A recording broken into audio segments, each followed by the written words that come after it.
ejo bundi twari kwa Reverend Paul.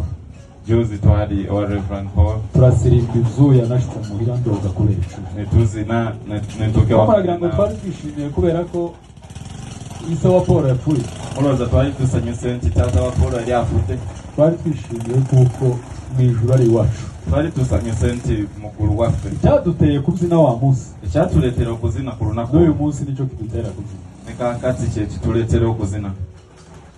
Ntabwo nahagaze iwanyu mu biriyo by'iwanyu sayimirira mu kukungu bagakwe wamwe ngo mbabwire amakuru asanko ko kubashusha mu mitima ngo muse nkaho mushusha mbagambe amawulire agaba cyamura mu mitima hakika ndi imbere y'Imana mu ijuru hari azima ndi maso ga katonda egurugeriri tuzamura amaboko twanike imikono jaffe haleluya amen. Nubwo umubiri wanje wogeraho ukikanga umubiri gwange niwe gutuka abone gwekanga ariko ntiwogeraho wonyibagiza ko mu ijuru hariho nahite gusora bonera bizante gurugeriri. Niyo mpamvu nasomye rino jambo yensonga raki nasomye ikigambo kino aya makuru Yesu yabwiye abigishwa biwe amawulire gano Yesu ge yagamba abayigirizi bwabo umustari umwe woroheje esure mu yokka ugirira umuroka mwizera Imana nabagamba ati mukirize katonda